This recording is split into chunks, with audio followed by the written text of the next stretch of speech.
Welcome. Gosh, it's so good to see all of you. Most of you. No, it's great to see everybody. Thank you so much for coming. We are going to be talking about community integrated living. And my name is Stephanie Prim. I am here. Hi. I am here with Love Inc. And my collaborators over here are Catherine and Tony with Moving Out. And so I'm going to just jump right into our presentation. If I can figure out how to make the slide do that. All right. So a little bit of background about Love Inc. We are an organization that was founded in 2008 by a group of families in the Madison area. And our goal is to create and sustain inclusive life for individuals with disabilities.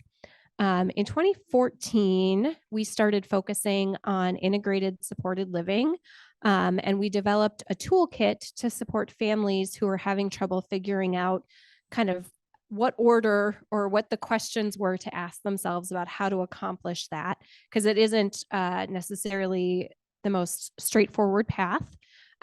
We have some people in the room today who went through the Moving On workshops. So we have 75 families actually in over 10 counties who have participated since 2015 in these workshops.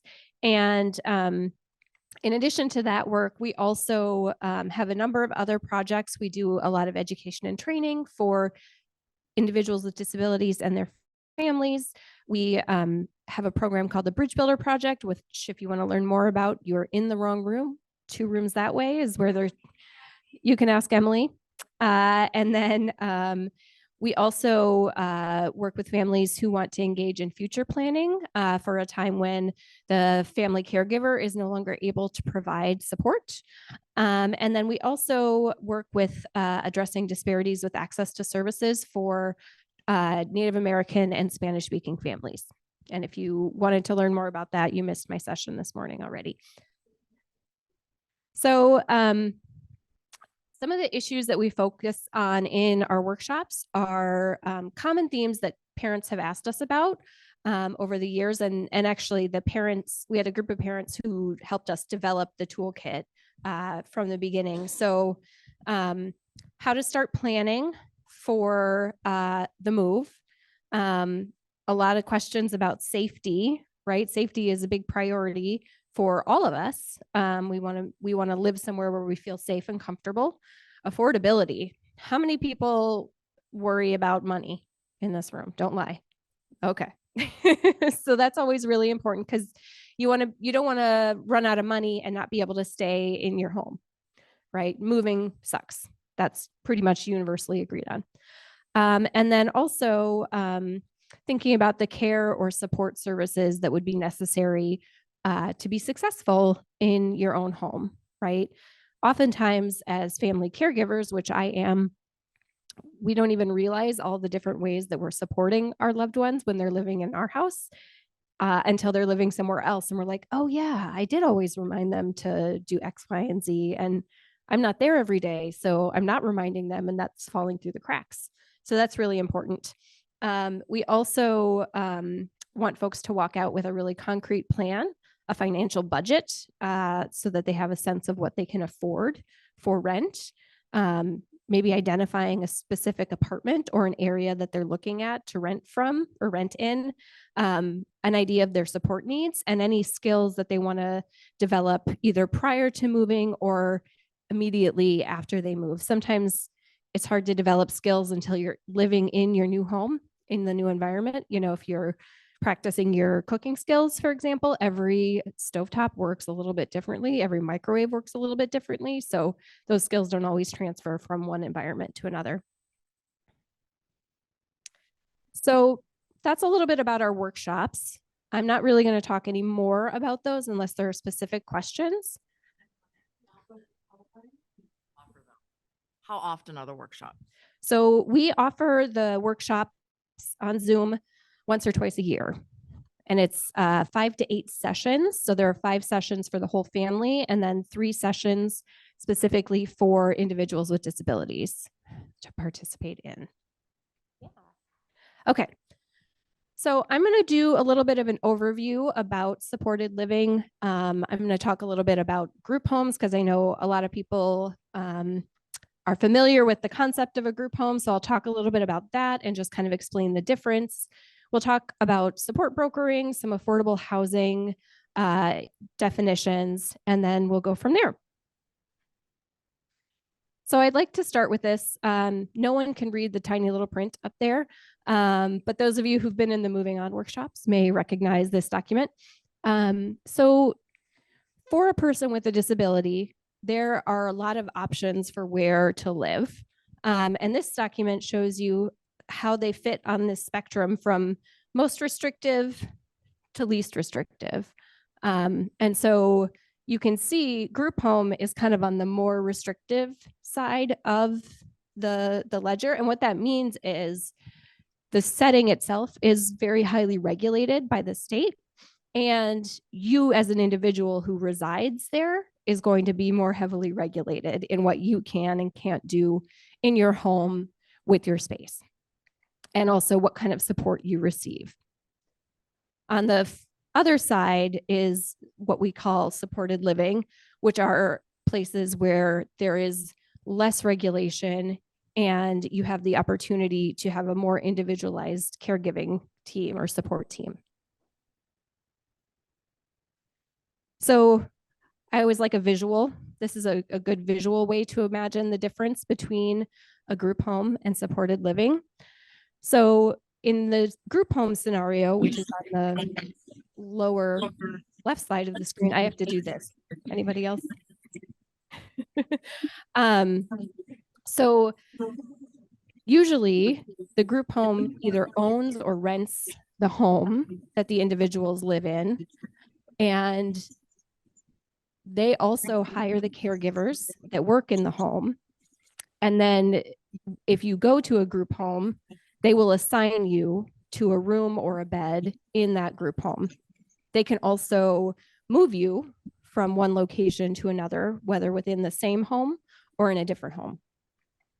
So that's a group home model. In supported living, you live in your own home, right? So up here we have Joe's house, Sally lives in an apartment, and they both have the same supported living agency, SL company, and they send caregivers into the homes of Joe and Sally based on their plan and their needs. So that's the difference between supported living and group homes. Ramsey, do you have a question? Hang on for the microphone. Yes, definitely. Can you provide um, some examples of supportive living agencies? I know of a couple, but for the other people in the room. Yeah. So the question for those who didn't catch it was, can you provide some examples of supported living agencies? And that's actually, you're getting ahead of me, Ramsey. We're going to get into that a little bit later. There's a couple of different ways you can search for that kind of caregiving in your community. So sometimes they are called supportive home care agencies or supported living agencies. They might also have a service called community supported living. So those are a couple of the ways you can search for those agencies in your community. If you're looking, I mostly know supported living agencies in the Madison area. So community living connections, options in community living. One of the things that's happened over the last few years is that they've like quadrupled the number of agencies that are available in the Madison area. So I don't know all of the names, but your IRIS consultant or your care manager with family care, it's their job to know who the providers are in your area. So that's a good place to start if you're looking for a new provider. So a little bit more about group homes, what they are and what they are not. All right. Thank you, Emily. And hello to everyone in the chat, whether or not you are a ghost and writing a message or not.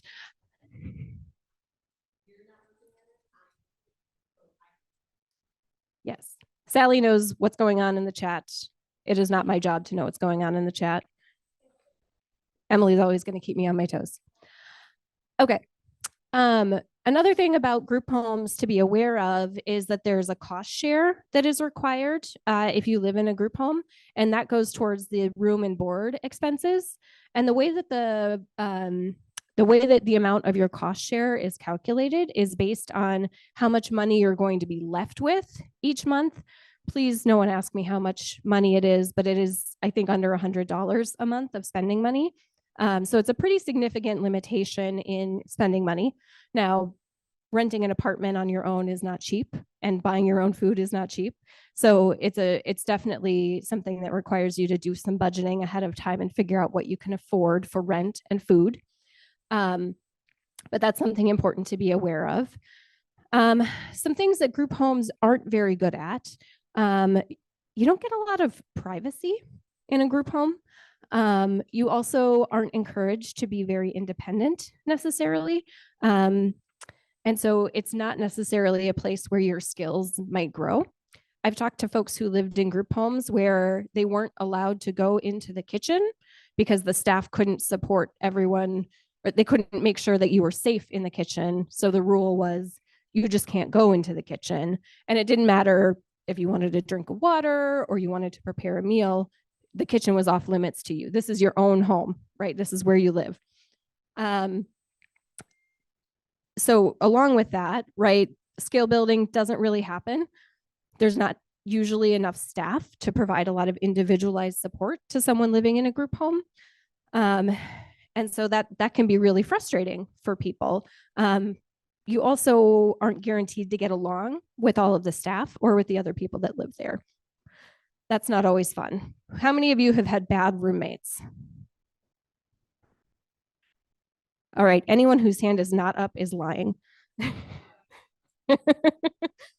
Okay.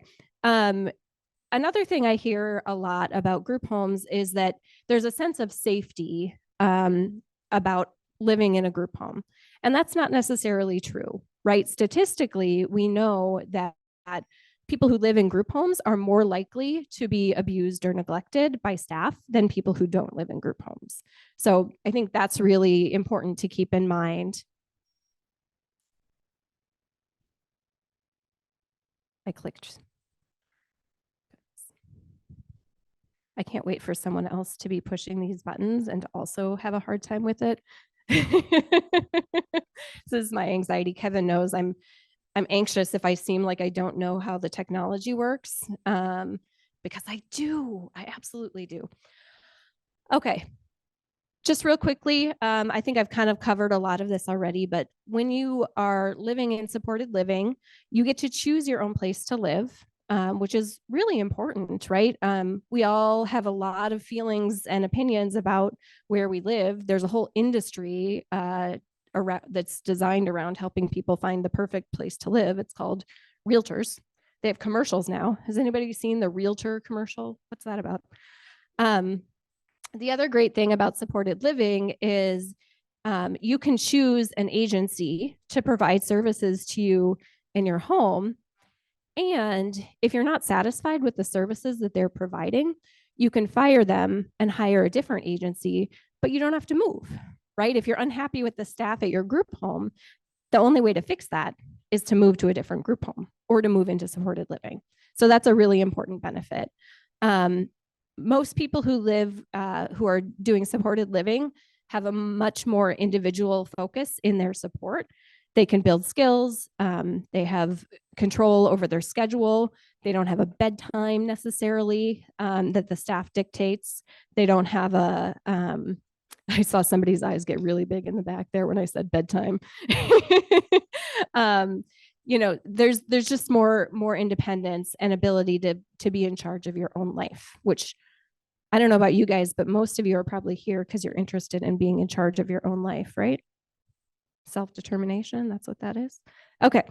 I have seen supported living where somebody came in once a week, and I've seen supported living where there's staff in the home 24 hours a day, 7 days a week, right? So supported living is for everyone. You don't have to have a certain level of functional ability to live in supported living.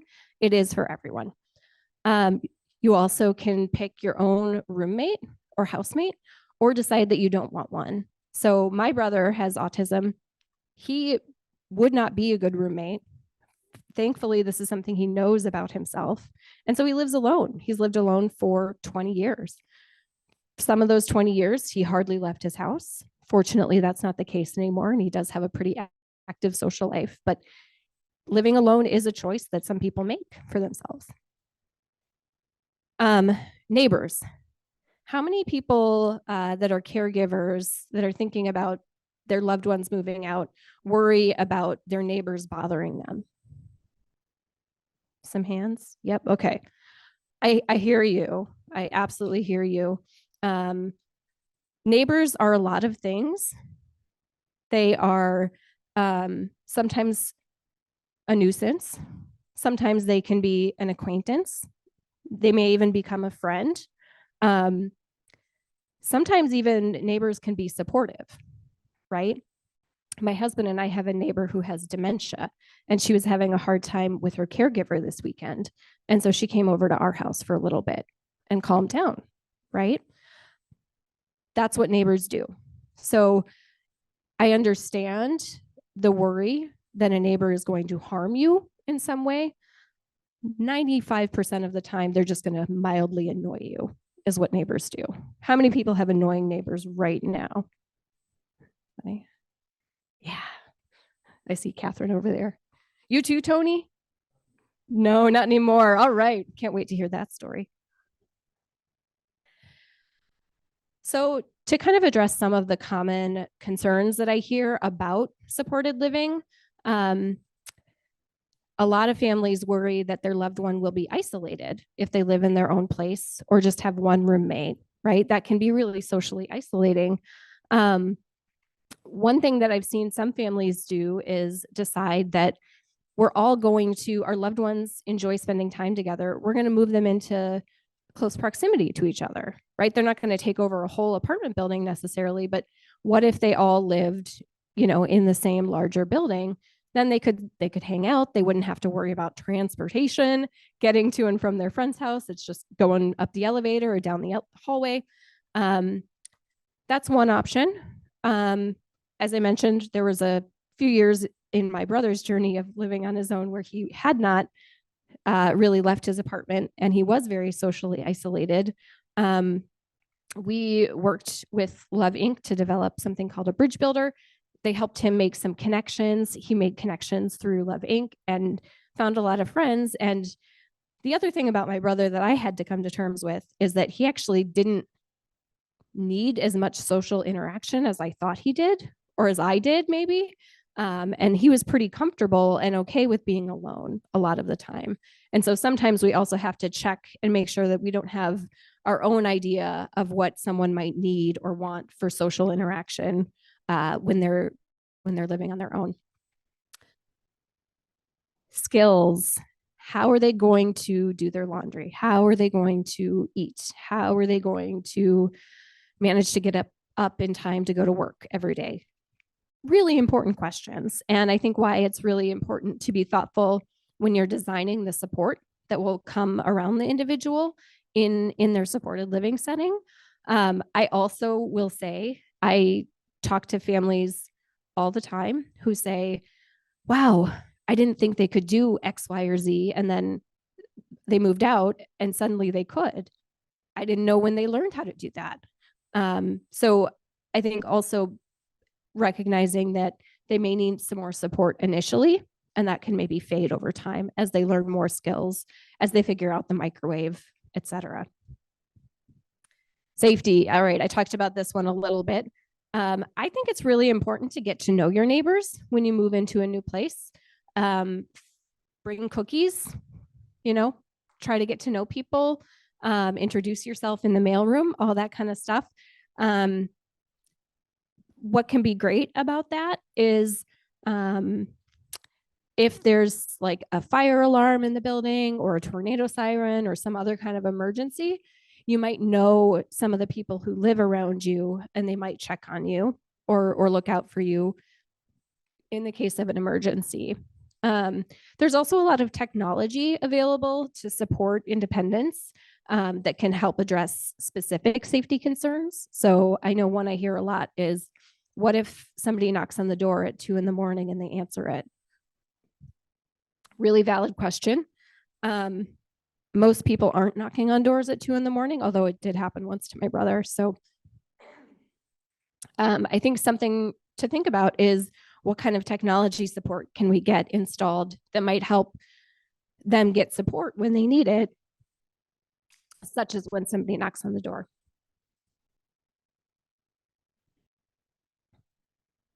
Do you want to share, Emily? All right. So I was overnight babysitting for a neighbor, and I literally knocked on my best friend's door and 2 o'clock in the morning, and she answered the door, and I got to sleep in her big comfy chair. So there you go. That's typically what a 2 a.m. door knock is, really. It's just somebody you know. Thank you, Emily. So getting started with supported living, like I said, it's not as straightforward maybe as moving into a group home, because they figure everything out for you. So here are some steps you can take. Contacting your IRIS consultant or your care manager to find out about supported living agencies. I mentioned some alternate names they might use. Seeking out housing that's ideal. So there's a lot of ways to figure that out, which we'll get into some of. Figuring out their care needs. A lot of supported living agencies are going to have an assessment that they do to decide, what kind of support they think you might need. Sometimes it's possible to have staff come into the family home to meet the individual and provide some cares prior to the date of the move, so that you have a chance to become familiar with people in a familiar environment before moving to a new environment. Remember that the family can be part of the support team once the move happens, whether that's spending time together on the weekends or certain nights of the week that you get together. It's really important to have a plan for that.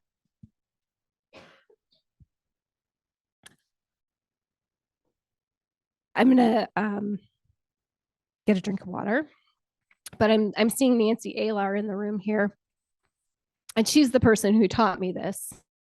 She's like, oh no. Yes, Stephanie, what do you want me to do? Why don't you have to move out in a single day? Well, because we had a situation where we thought there was a 1-year waiting list for the Section 8 housing my son was interested in. However, 3 weeks after we put our name on the supposedly 1-year list, we got called and said there was an apartment available. Do you want it? And we were going, huh? And then we were going, yeah. And we decided we were going to take the apartment, and it just so happened it was within walking distance of the college my son was going to at the time. And so we just hung his awards that he had gotten through high school in the new place. And then we got him just bare minimal furniture, like chair, table, TV, bed, and started there. And he started spending like an hour or 2 hours there. He did his homework there sometimes, and eventually he was spending an afternoon and then a whole day and then overnight and then a weekend and then more days. And we don't know when he moved out, because one day he was just there all the time. And for him, there was no anxiety about, I'm going to transition from one place to another all in 1 day or 2 days. It was, I always say, he didn't move out, he slid out. So it was something that happened by accident, but I highly recommend it if you have someone who has anxiety about moving, because you could do things like, even if it wasn't like within walking distance, which we happen to have luck with that, you could drop your family member off while you go shopping so that they could spend time in their new place. Or you could arrange to have them stay overnight with maybe some family member staying with them in the comfy chair that must be there, right? And anything like that that you can do, and do it gradually longer time, it helps. if someone is worried. And it was very, very good thing for us to do. Thank you, Nancy. Ramsey, you have a comment or a question? Go ahead, Catherine. This is all well and good theoretically. It's just that I I know people that cannot find care, and then they have a different person in their house every day, and sometimes I'm not gonna share anyone's stories because they're not here, but sometimes they they can't they can't find care at all, or they can't get up in the morning. So this is all well, well, well and good theoretically, but folks, there's a caregiver crisis out there, and we need to figure out how we can serve those folks so that they don't go several weeks without care. That's a great point, Ramsey.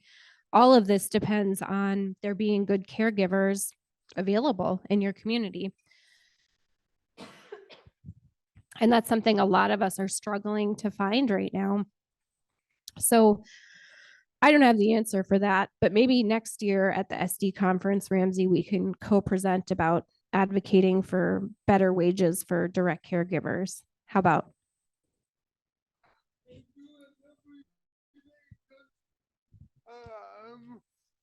I'm on some Irish advisory councils, which they're accepting new members right now. So anybody that's interested, yeah. Thank you. All right. So anybody who wants to join the IRIS Advisory Council, Ramsey said there's some spaces available. So there's our contact info. I'm not going to linger on this page though, because I get to hand the mic over to Catherine. Thank you, Stephanie. Yeah, she'll be back. I'm Catherine Auerbach. I'm the CEO at Moving Out. And our organization is all about helping to create community integrated living and helping people to access those options. So our mission is to advance disability justice by co-creating safe, affordable, community integrated homes. We think of community integrated homes and supported living options as the civil rights issue and as a disability justice issue. And so we think about everything we do through that lens. Our organization's primary values are around equity, as I just said, recognizing and disrupting disparities in housing access by empowering the most marginalized people. Community, collaborating, cooperating, and partnering to build and sustain vibrant neighborhoods. We think that vibrant neighborhoods are diverse neighborhoods, and so that's why that's important to us. And wellness, creating and prioritizing conditions that positively impact physical, mental, physical, and financial well-being. So we see access to safe, affordable housing as kind of the gateway to success in other parts of folks' lives. Our organization was also founded by a group of parents in the Madison area. Our organization was formed almost 30 years ago, and it was founded around these three guiding principles that we still think about in our work every day. Community integration, as I said, that's of course our top priority. Self-determination, and I'll talk a little bit in just a moment about an example of how that value shows up in our work. And partnership and collaboration. We cannot do what we do without the help and support and partnership of many, many, many other organizations, the long-term care system, the supportive service agencies, organizations like Love Inc., many, many, many other organizations. It takes a really, I hate to use a maybe overused concept, but it really does take a village to create this kind of housing. So what do? We are what's called a HUD certified housing counseling agency. And that HUD certification means that the federal government says we know how to do housing counseling. And we provide folks with housing plans. So I hope you don't mind, Tony, if I use our example of our conversation on the way up. Tony is going to talk about what it's like to live in one of our rental properties, but he also shared with me that he is very interested someday in owning his own home. And we talked about how do you get from renting an apartment to owning your own home. Our housing counselors can help folks with that kind of a plan. We also provide home buyer education, which means we help folks understand the many, many, many, many, many, many steps involved in becoming a homeowner and what it means to be a homeowner. We provide access to down payment assistance. Houses are very expensive, especially lately, and it is very difficult to afford to buy a house for most of us. And the down payment assistance programs that we offer can help reduce the cost of the house because we give folks access to money to help pay for the house. And we also help pay for safety and accessibility modifications. So once you do own a house, we feel like it's very, very important to be able to stay in your home as long as possible because moving is expensive, it's stressful, it's disruptive. It can cause a lot of problems in people's lives. And so once you do own your home, we want to make sure that you can stay in it as long as possible. So as the house ages and maybe needs some repairs to remain a safe place to live, or as your accessibility needs change over time, you may need different accessibility accommodations, or you may need increased accessibility accommodations. And then we can help provide access to funding to get that work done on your home. So over the last nearly 30 years, we have now helped close to 2,000 families to become first-time homeowners across the state of Wisconsin. We are a statewide agency, so we do support folks anywhere in the state. Some of the resources that we have are limited to certain counties, but our housing counselors can help you determine if the location where you want to live is a location where we can provide access to these resources. And as I said, we also have rental housing. The picture on this slide is actually Penny Lane Apartments where Tony lives, and he's going to talk about what it's like to live there a little later. We have helped to develop and we operate about 1,500 units of affordable rental housing across the state of Wisconsin. Most of our properties currently are in kind of the southern half of the state, but we do have projects in the other parts of the state. And as we continue to grow this part of our organization, we will have more and more in other parts of the state. So in addition to apartments, we also have some houses that we rent, some duplexes, some like 4-unit apartment buildings. Those properties have mostly very rare vacancies. The people that rent those properties tend to stay in them for a long time. Is there a question? Sure. Yeah, go for it. Question.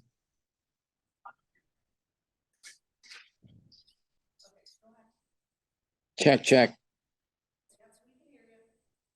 Go ahead with your question online.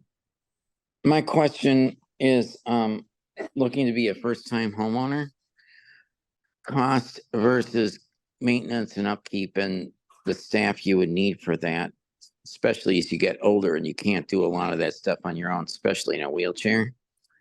Do they, I don't know, does your agency help out with that for the first few years?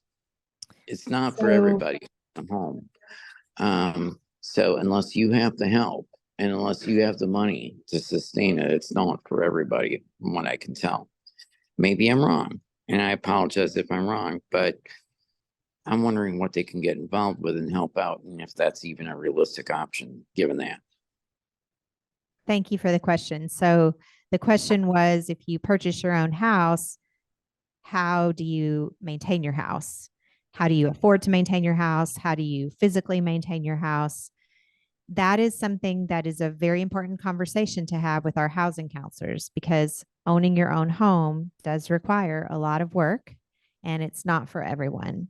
So our housing counselors can kind of have that conversation with folks to determine whether home ownership is right for you. Moving Out does not offer any services to help people maintain their homes once they're owned, other than what I just mentioned. If you purchase a home through working with us after 5 years or more, you can potentially qualify for the assistance with the money to pay for repairs or modifications. And we would work with you to help find a contractor to do that work, but we do not provide that service. I also was wondering about down payment and other arrangements when you first time homeowners. Maybe Okay. they do, maybe they don't. If you So- don't, I didn't hear what you said for the last 10 minutes. I've been attending to my client. Okay. So I wanted to also mention, thank you. We have knowledgeable people in the room, and I was reminded that the long-term care system can potentially help with some of those chores. And then as to the down payment assistance program, we administer a range of different kinds of programs. So I would encourage you, if you're interested in learning more about that, to contact one of our housing counselors, because the answer depends on your specific situation. Where do you live in Wisconsin? Where are you interested in buying a home? What is your income level, et cetera? So those things Yeah. vary quite a bit. Yeah, I'm concerned about how much down payment and what the rent versus rent, what would be the mortgage payment and escrow and stuff like that. Would they know about that? Yes, they can help you calculate those costs. They can help you determine whether housing affordability is appropriate for you. So the Oh, and in handout a safe neighborhood. and in a safe neighborhood. So yes, a housing counselor can help you navigate all of those things. We have a handout with this.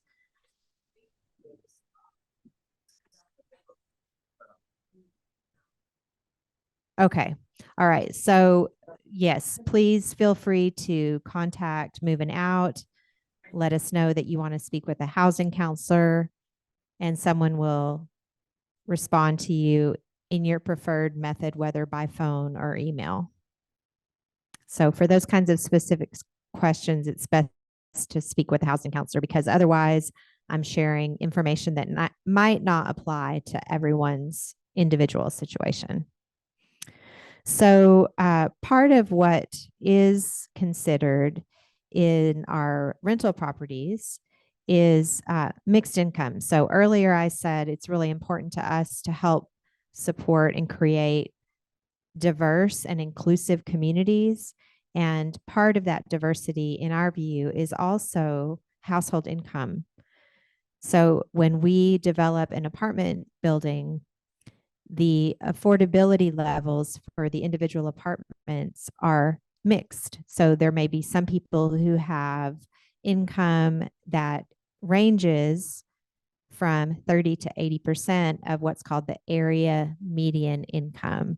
So if in Dane County, for example, the median income tends to be quite high, 30% of that, typically someone who is relying primarily on Social Security income, disability income, for example, would qualify at that 30% level. So those units that are considered 30% units, that means the income level of the resident who lives there.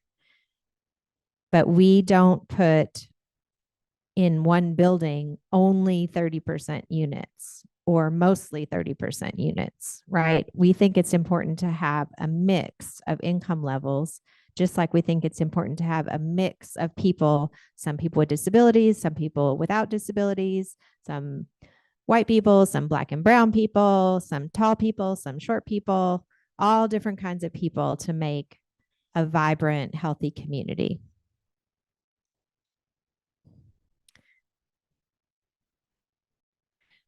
Great question. So the question was, what percentage of the total units are 30% units? In other words, how many in any given building might be at that 30% level? We do not include more than a quarter of the units in any apartment building. Again, because we want there to be diversity. We also, again, we feel like it's important for the community around those buildings to understand this is a home for all different kinds of people. And when we have more than a quarter of the units designated for folks with disabilities, the perception can quickly become, oh, that's the apartment where just people with disabilities live. And that is not inclusive or diverse. So we also don't put all the 30% units, all the supportive units in one part of the building. They're mixed throughout the building.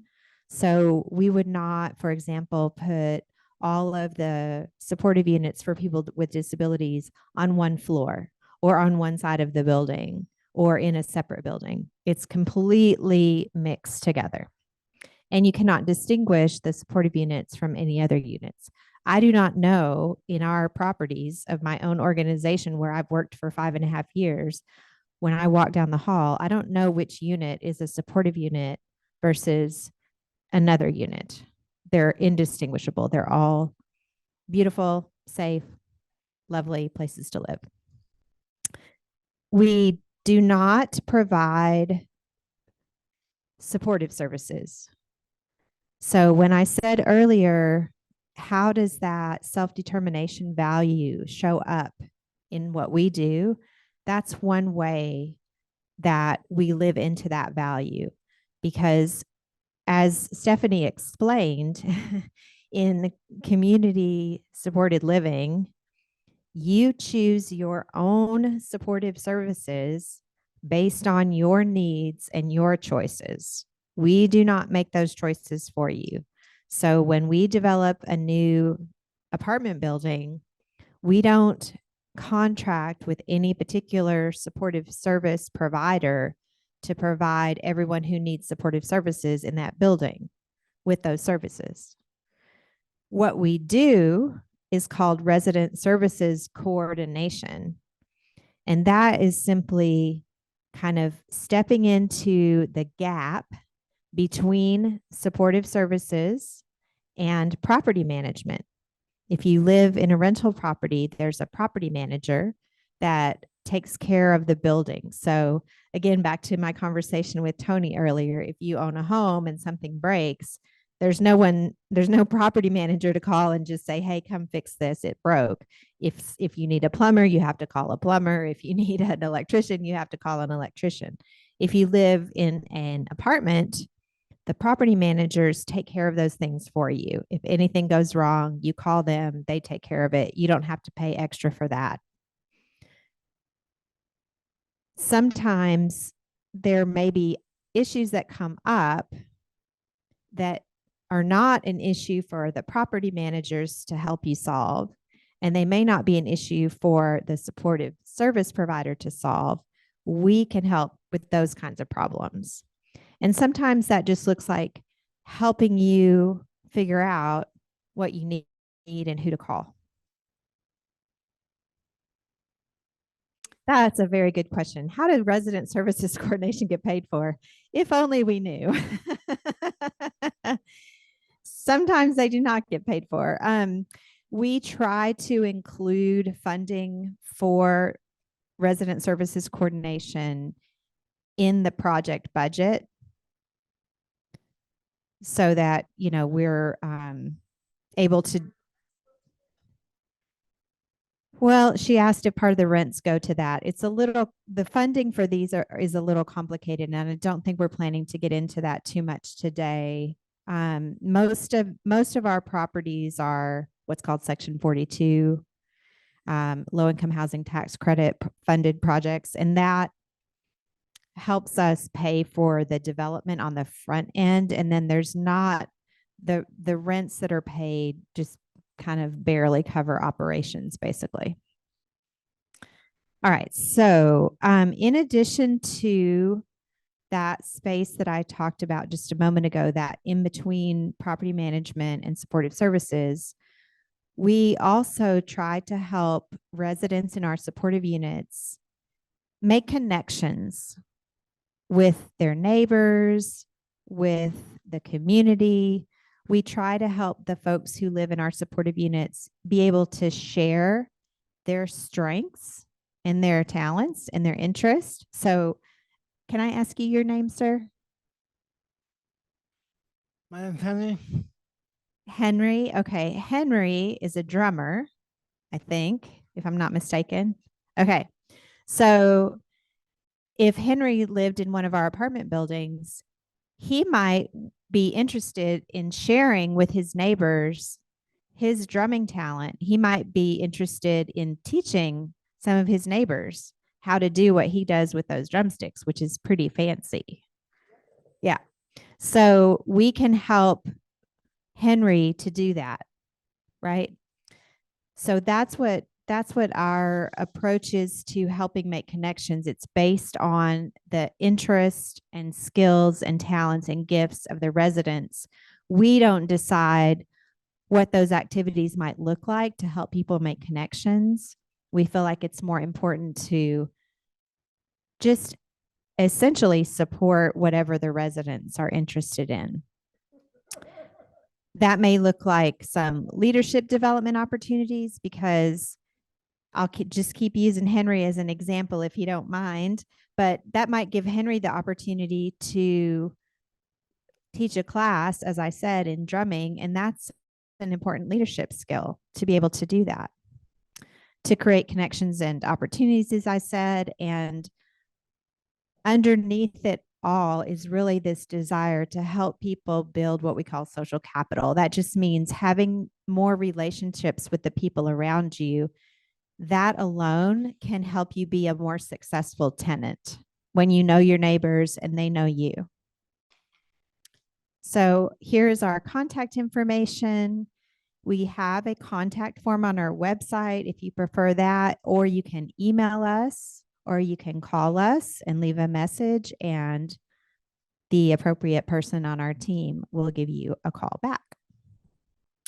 So now Stephanie is going to talk some more about what kind of housing is right for you. We've talked a little bit about this, but she's going to get into more details.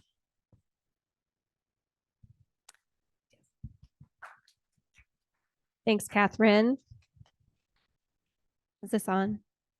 Okay, go. Okay, so I once had a family in our moving on workshops ask me, what kind of housing is available for people with disabilities? And I said, any kind of housing you can imagine. And he said, I'm an engineer. I need a matrix. I didn't know what that was. But I have a list. So here's that list. So you can buy or rent a single family home. a flat, a duplex, a condominium, rent an apartment, rent a room. You can move into an apartment within your current home. That's something a lot of folks I know have tried as a way to kind of have a baby step towards more independence. What does it look like if I have my own little section of the house?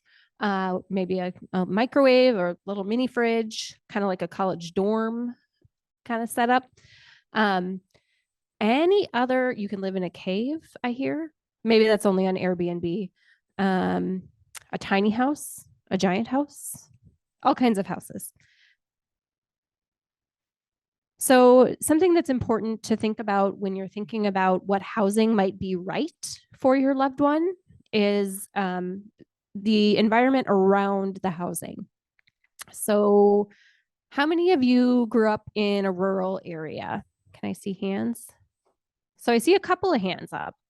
So have you ever lived in a city? Those of you who grew up in a rural area, it's a bit of a jarring transition, right? To go from a rural area to more of an urban area.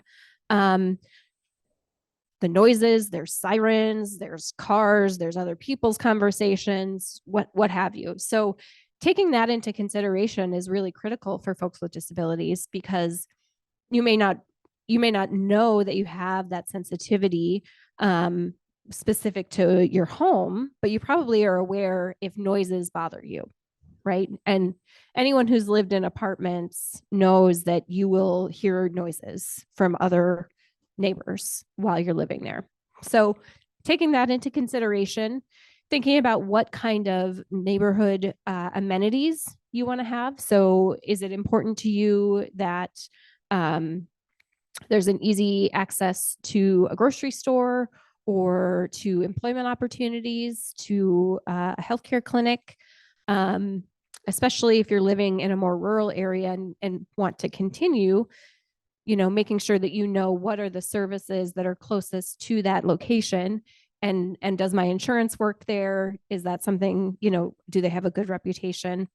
And of course, transportation. So if you live in a rural area or even in an urban or suburban one, making sure that you have ready access to any kind of transportation that you might need. Then there's the decision about, do I want to own or rent? And as our Zoom participant mentioned, there's a lot to think about when it comes to home ownership beyond just, can I afford to buy the home, right? There's a lot of upkeep that goes along with it that can be different than when you're renting. There are also different types of home ownership, right? So it's a lot different to live in a single family home than it is to live in a condominium. Because in a condominium, you typically have shared expenses, shared maintenance of certain things, not everything, but certain things. So that's another consideration. Of course, it sounds great to live in a cave, especially in the winter. Aren't caves the same temperature year round? Anyway, caves could be cool. Is there a cave in my community that I could live in? Probably not if you live in Wisconsin, right? There are certain parts in Europe where there's like cave dwellings. There's certain parts in the southwestern United States where there are cave dwellings, not around here. So that's an important thing to consider. What am I used to? What am I accustomed to? I think that makes an impact on what you might be most comfortable living in. And if you're looking at an apartment or a condo or anywhere where you're going to be sharing walls with people, it's worth considering, how can I adapt or adjust to any noises or smells that come along with communal living, right? Smelling my neighbor's dinner, maybe the ground floor of your building is some sort of restaurant. I lived in an apartment building in Madison that had a Subway on the first floor, and that bread yeasty smell just permeates everything. Didn't bother me that much, but for some people it might. And then the other thing to consider is, what are the most important things about your current home that you want to make sure you have in your new home? So some people like to tinker around and garden. We've got a big gardener over here, Julie. Some people, it's really important that they have a bathtub versus a shower stall. having access to high-speed internet, right? Not every address in the state of Wisconsin is going to have access to high-speed internet. Certain kitchen equipment that you're maybe used to, a gas stove versus an electric, that kind of stuff. So that's something to think about when you're looking at housing and what might be the best fit for you. Did you have a question, Catherine? And so my question was that I know my mom is I know my mom is kind of looking into this for me. And so like part of like going through this is to be able to actually decorate my condo. Because of where I'm living now, I don't have the able to actually decorate my place and or paint it because of my landlord. And so I've always wanted to decorate how I want it to be. So Thanks, Catherine. That is an important thing to consider, right? If it's important to you to be able to personalize your space, is that something that's permitted in the place that you're looking at? I have, those of you who've been in my house know, I have an orange stripe that goes from the floor all the way across the ceiling. That would not be allowed in most apartments because repainting a ceiling is not something most people want to do. Did you have a question, Henry? Yes. What's up, Wisconsin Dells? Um. So as I was gonna say, my I actually have a house that has a basement. So for all my drum equipment and so my question for you is there like any places that have like basement with ceiling or something? That's a great question. So, if I understood you correctly, where do I put my drums? And how do I make sure that even though maybe my neighbors might want to learn about my drums, maybe they don't want to hear me play my drums every day, right? So I know people who have gotten support from moving out to purchase their own condo, and because of the timing of when they made that purchase, they were able to actually while the development was being built, they were able to add extra soundproofing into that condo unit because they are a loud person. So it's definitely worth asking. And I think there's some other ways to do that sound dampening without, getting underneath the drywall. All right. I think this one is for Catherine because I'm not a home purchase expert at all. I've bought one home. Thank you, Stephanie. Purchasing your own home. Yes. So there are lots of considerations to purchasing your own home. One of the things that is important to understand is that most people who purchase a home have to borrow money from the bank to buy the house. And in order to borrow money from the bank, you need to have a good credit score. And you have to have a certain amount of income to qualify so that the bank knows that you will be able to make your payments to them on a monthly basis on time every month. One of the things that can help make a house affordable to purchase is down payment assistance. I mentioned that briefly when I was speaking earlier. So that money can come from moving out from various sources that provide those funds to us. So we administer funds from the state of Wisconsin, from some counties and some municipalities and some other organizations that have that kind of funding. They provide it to us, and then we provide it to you to help you pay for part of the house that you have to give a certain amount of money up front when you make that purchase. As the gentleman on Zoom mentioned, you have to budget for upkeep and maintenance. And as Stephanie mentioned earlier, if you purchase a condominium, you may have to pay fees to help with that shared maintenance expense. So those are called Home Ownership Association or HOA fees. And it's really important to look at how much the condominium charges for that. Some condominiums charge a lot of money for that. So you have to factor that into your budget. A special assessment is when the local government says something like the sidewalk in front of your house needs to be repaired. When you buy a house, the sidewalk in front of your house is kind of your property, but not really. It's kind of your responsibility, but not really. It's kind of a shared space, right? Because if someone goes for a walk in your neighborhood and they walk on the sidewalk in front of your house, that's part of the property that everyone in the community shares. But if something has to be fixed on the sidewalk, you have to share in that expense. So there's a number of different expenses that go along with owning your own home that you need to think about in advance. Again, this is why we stress that it's important to talk with a housing counselor to make sure that you understand, even if you can afford to buy a home, can you afford to keep the home up? I'm going to take a peek at the next slide here. So Stephanie, do you want me to keep going on this one? Okay, so these are some resources that make rental housing more affordable. So I mentioned earlier that some of the properties, some of the apartment buildings that we develop and operate, we use we can't build these buildings and charge affordable rent on our own, right? We have to get what's called subsidies. So from the federal government or the state government or some other organizations that provide funding to help us pay to build the apartment in the first place that can make it affordable. Another way that helps make rental properties affordable is through the Section 8 program. It's a federal program.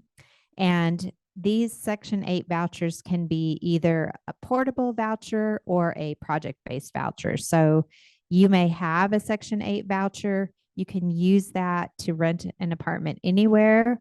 If a landlord tells you that they don't accept these vouchers, they're breaking the law. So everyone is supposed to be able to accept those. You have to qualify, of course. There are often waiting lists to get these vouchers. Some of our buildings include some apartment units that are designated with those project-based vouchers. And they work a little bit differently, but they help make the apartment affordable for you. And affordability can be defined in a lot of different ways. Usually when we talk about affordability, we say you should plan on spending no more than about a third of your total income on your housing expenses. So when we are talking about affordable, that's what we mean. And I already talked about Section 42. That basically just means that we got the subsidy to make the building, to develop the building, and that helps us be able to charge lower rents. Ramsey, do you have a question?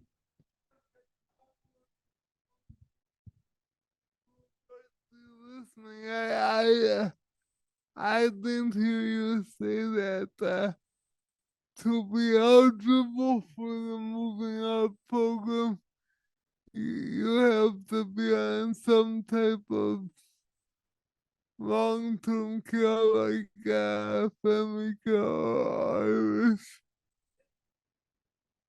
So the question was, do you have to be part of the long-term care system to qualify for one of these supportive units? No, you don't. These are the supportive units are based on income and disability status. If you have a permanent disability and you have the appropriate level of income, there are some other requirements for getting an apartment. That selection process that might say, do you have a rental history, or do you have somebody who might co-sign for you, et cetera? But there's not, if you don't need supportive services, we don't require that you have them. That's totally up to you.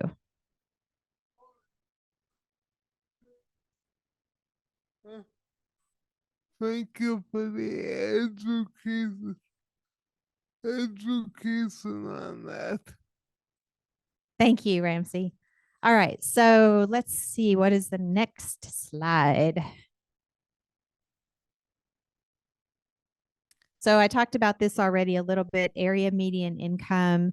This is basically how we determine income eligibility or income qualification. So it's your income compared to kind of like the average income for the community where you live, because housing costs are different in each community. Some communities, like Dane County, for example, very, very expensive housing compared to some other parts of the state where housing might be more affordable.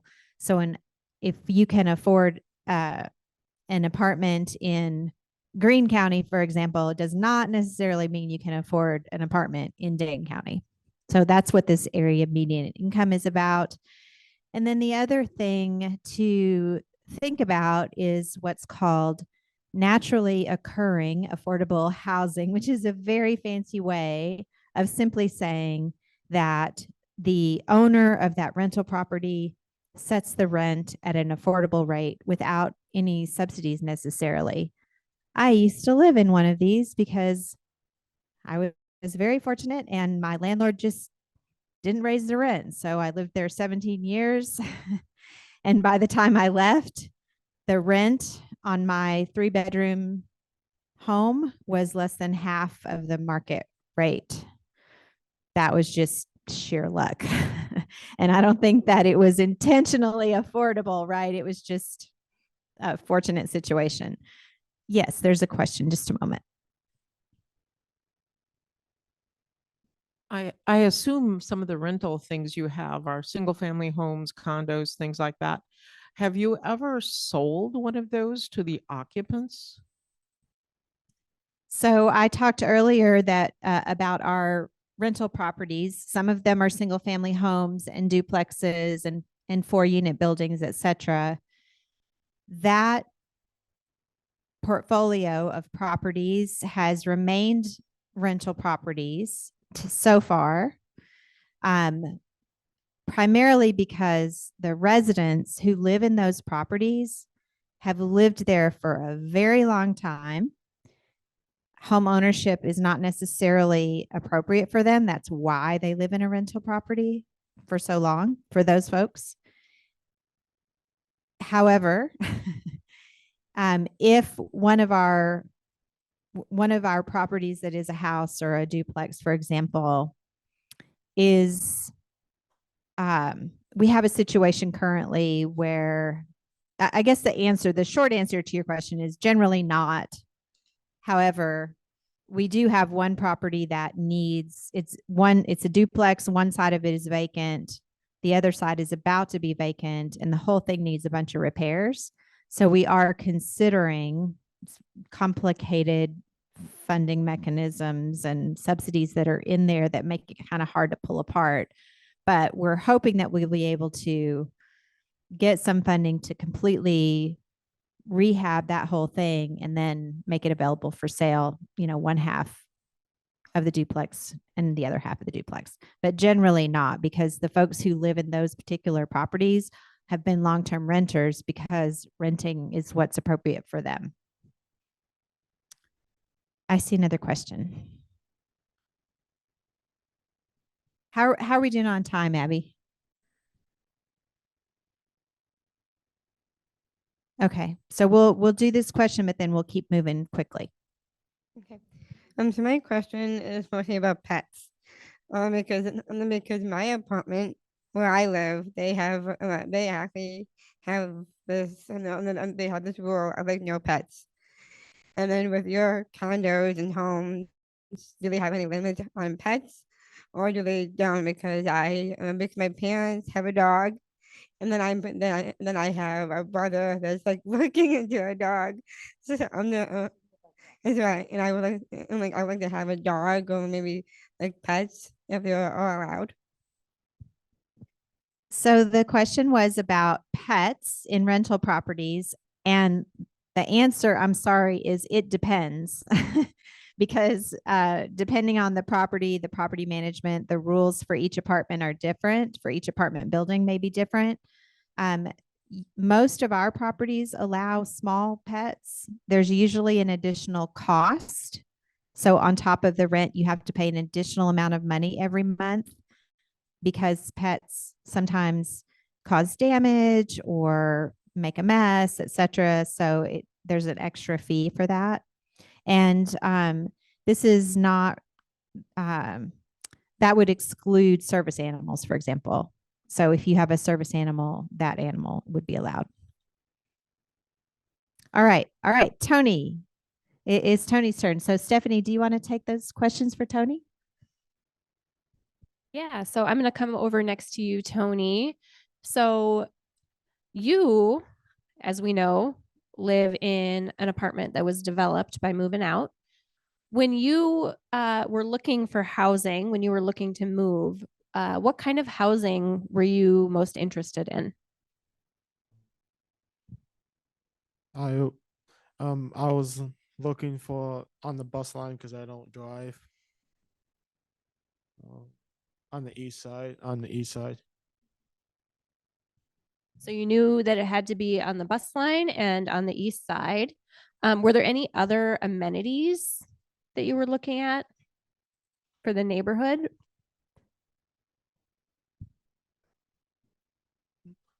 washer and dryer. I have a washer and dryer in my apartment. So in the unit, there's a washer and dryer. That's pretty good. That's pretty good. That's something you guys do a lot, right? In your properties now? Yeah. Why was it important for you to live in your own apartment? I felt more independent.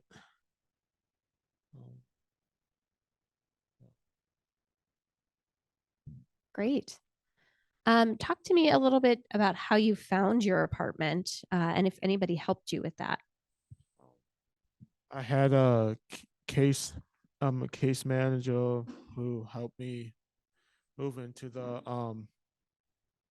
new apartment complex in the Penny Lane. Yep. Tony, what is your favorite thing about your apartment? Uh, uh, uh, Is it the washer and dryer? yeah, the washer and dryer. Yeah. You would have to go to the laundry. Yeah, that you otherwise you had to go to the laundromat.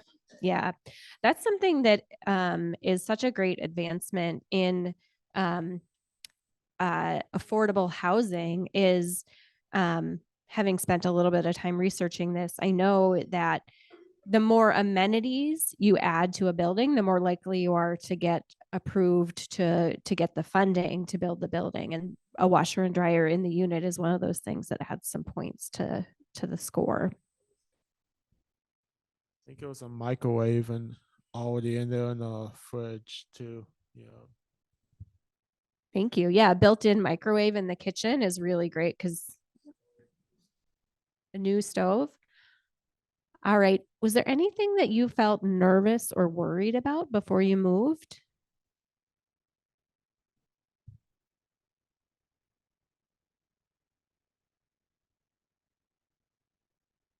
When I first moved in, I felt nervous and worried.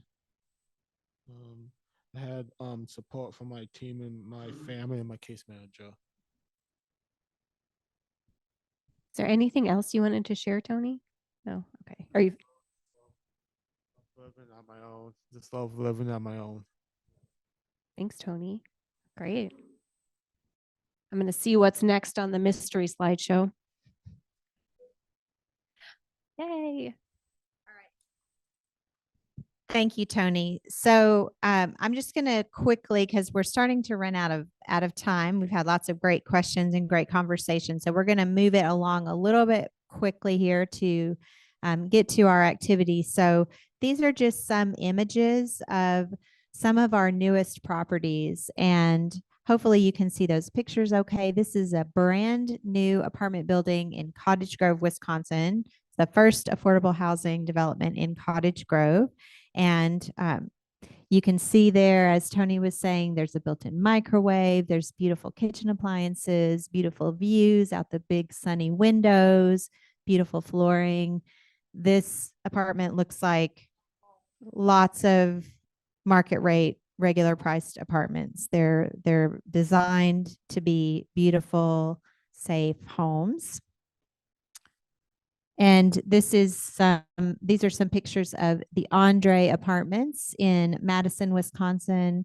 And you can also see their really spacious kitchen, living room, bathrooms, etc. And all of these have some standard accessibility features to make them accessible for as many folks as possible. So your handout has quite a bit of information. I understand that the folks online may not have access to that, but you can, again, contact our housing counselors or our resident services coordinator. You could also maybe take a screenshot of this slide so that you have this information if you're watching on Zoom.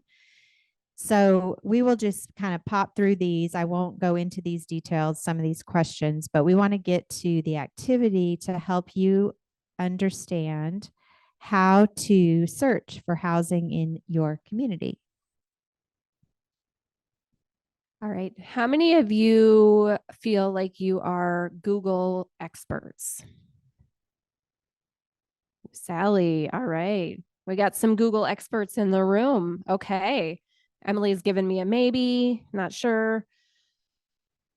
Many people are not Google experts, and many of us who are of a more advanced age, when we were searching for housing, including myself in that, when we were last searching for rental housing, Google didn't exist. The internet didn't exist for some of us. For some of us, you know, we were still just figuring out which cave we wanted to live in, right? Coming back to my joke. All right. So I have a how-to in here for searching for affordable rental housing in your community. I've taken some screenshots, but feel free to pull out your own smart device if you have one, or a computer, and do a search yourself, follow along. So a couple of things that I recommend is figuring out who some of the property management companies are in your community or in the community that you want to live in. And you can usually get a pretty good sense from them of what a typical rental price might be in your community.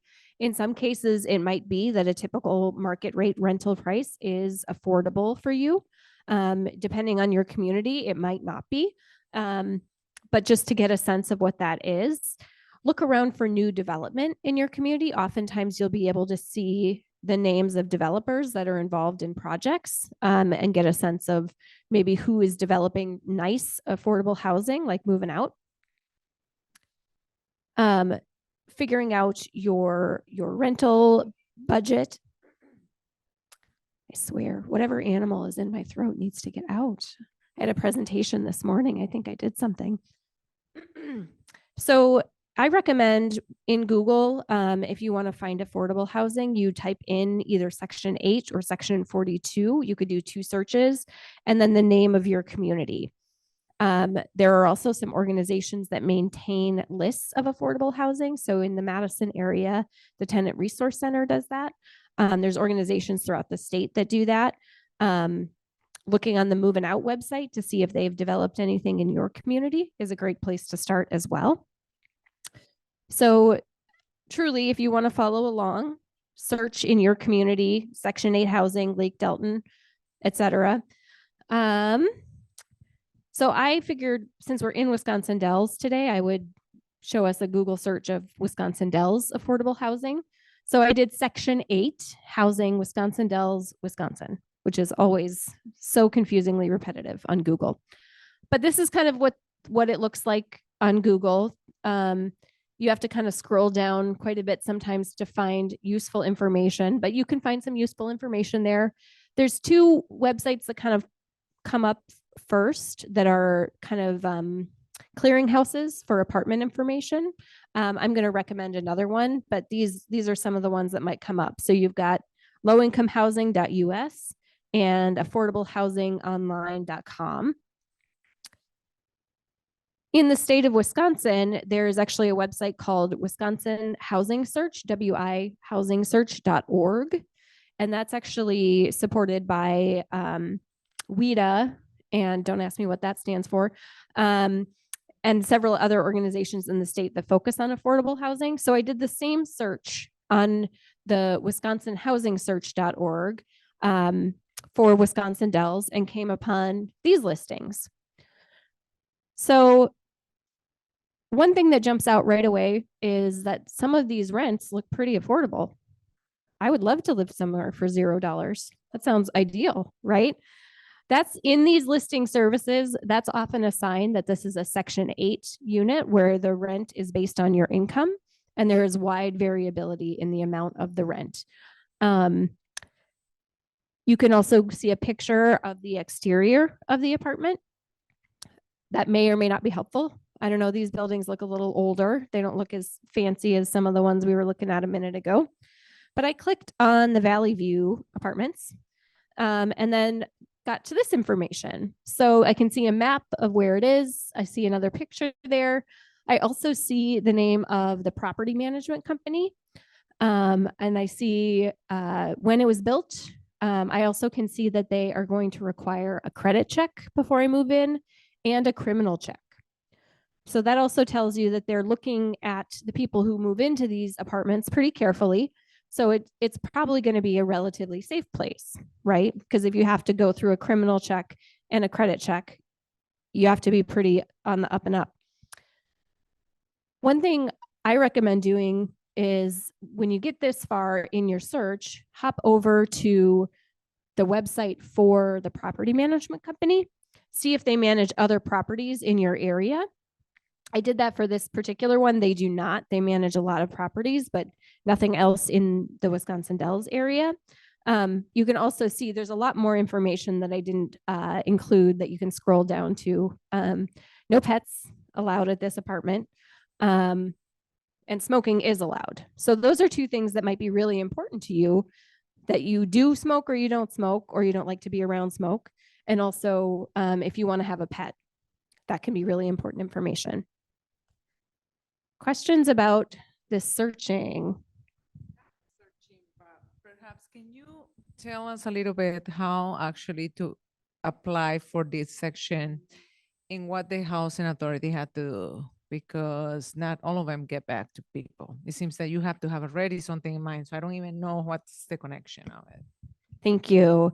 So the housing authority maybe isn't calling you back. That is not uncommon, unfortunately. It really depends on what kind of subsidy or affordability is built into the housing. So when it's a project-based Section 8 or these Section 42 units, all of the waiting lists for a unit is actually maintained by the property manager. So they're the point of contact. They're the ones who have the application for living in that particular unit. The Section 8 voucher, where we talked about there's often a waiting list. Usually it's maintained by the housing authority or some other government organization.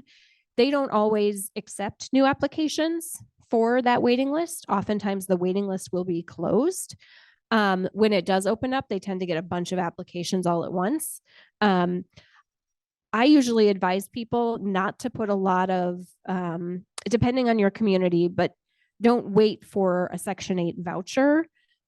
Or if you do get on the waiting list, also be looking at these other places where the property manager themselves is managing the waiting list, because that's a totally separate thing. Okay. Other questions? Sally has a question from the Zoom. The question is there assistance for people to appeal when their Section 8 or affordable housing is denied? I think the tenant resource center can maybe help, and legal aid or legal action. Yeah, so if you have a voucher and it's denied by a landlord, I think is what the question is. Yes. Okay. So in that case, yeah, you would want to reach out to either a lawyer or legal aid, or Catherine has an answer. If you are in a situation where you think that you're being discriminated against, because if a landlord is saying they don't take Section 8 vouchers, that's a form of housing discrimination. So you can contact the Fair Housing Council of Wisconsin. They are a tremendous source of help if you feel that you are being discriminated against because of your disability in Wisconsin, or for any other reason. There is also an organization called Disability Rights Wisconsin that can also refer you to resources in the case that you feel that you're being discriminated against. So we are actually right at time. So what I will say is, if you have additional questions, please come find us afterwards. Sally is frantically handing something out. Oh, okay. Sally has a message for you all from Catherine, Tony, and I. Thank you so much for your participation and your patience with us and the technology today. Thank you. There are evaluations on your table. Please fill those out and leave them on the table and I will pick them up. And if you need CEUs, is there anyone in the room who needs CEUs for continuing education? Yes. Go ahead. All right. If you need them, I have the password, which is Thrive. All right. I think we're good. I know Larry had a question, but Larry, I think you should follow up with one of the organizations. All right. Sounds good. Thanks.